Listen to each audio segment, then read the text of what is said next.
Severe weather here tomorrow. We're hoping we don't see too many power outages or have a lot of trees fall down. But Ben, when are we looking at probably the worst of the worst time for that? The timeline has shifted a little bit earlier, so we're talking about late morning through most of the afternoon. It was looking like it'd be early to late afternoon, more so late morning to mid-afternoon. So we'll go over the timing here in just a second, but this is a really large-scale threat for severe weather and a pretty high one for this part of the country. Most of the southeast is under an enhanced risk for severe weather all the way from Atlanta, Georgia, north to Cincinnati, Ohio. So we fall right between that little range of places, with surrounding areas expected to get isolated to spotty severe weather. So we are right in the middle of it here in the Carolinas. As you can see, that brown shading covering the entire western Carolinas, northeast Georgia region. And on a scale of 1 to 5, this is a 3. Typically we get 1s and 2s here, marginal or slight risks in the Carolinas. So that means that's going to be a day Sunday to be extra alert for that possibility of severe weather. Now, what should we expect? Well, the highest possibility is going to be straight line damaging wind gusts. That's a pretty high threat.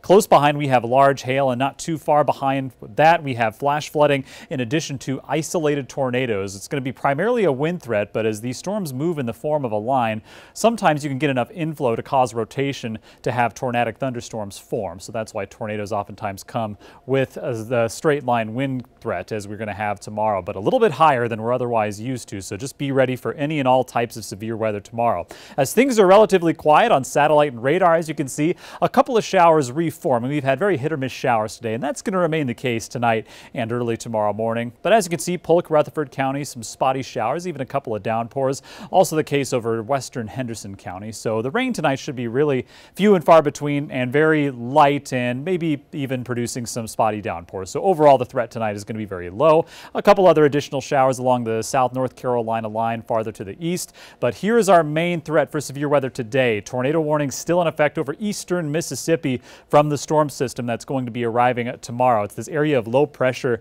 that's moved over from Texas over to Louisiana and Arkansas. And the warm front is what we saw move from south to north today. And that's going to open up the Gulf of Mexico to get southerly warm, moist air flowing into the area, combining with a lot of wind shear, a lot of wind rotation with height. So you're going to have the rotation in the atmosphere combined with some good warming and instability at the surface. It's not very often when all those things come together in the Carolinas, which we'll have tomorrow. What do you say we time this thing out? Very spotty rain overnight tonight, and that'll hold true at 6 a.m. tomorrow. So early morning church services tomorrow should be relatively okay. There might be some fog, some light showers to contend with, but overall, early to mid-morning should be okay. Westernmost areas, thunderstorm arrive in your area around 11 a.m., about 1 o'clock in the upstate, western portions of the upstate, and then 3 o'clock, that's going to be when things are going to be very widespread across the upstate. So the time period for the upstate is going to be around 1 to 3 o'clock for widespread severe weather, and then a little bit later for areas farther east of Spartanburg into the Gaffney and Union areas. So by 5 o'clock, most of this initial line should be out of here. The question then becomes, if we clear out, will additional thunderstorms form? It's possible, but it's safe to say that the strongest thunderstorms will be during the late morning to the mid-afternoon tomorrow. So that's the time to be on highest alert for that rough weather. The rest of the stretch on Futurecast, as you can see, is just fine. We'll cool down on Monday, but that's going to be about the only noticeable thing between Sunday and Monday. Also, we're going to have some strong winds in the high elevations of the mountains. As you can see, midnight to 10 p.m. Sunday, we have a high wind warning in effect for these areas shaded in orange. So outside of thunderstorms, we could still have some wind gusts above 50 miles per hour.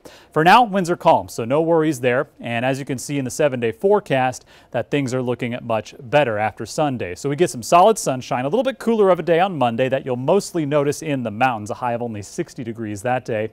But don't worry, we're quick to bounce back on Tuesday. We'll touch 80 degrees finally on Thursday, so some decent warming coming after that cooler day on Monday. But then a slight chance for rain returns Thursday, and then our next storm system, that's going to arrive on Friday, giving our next organized chance for thunderstorms.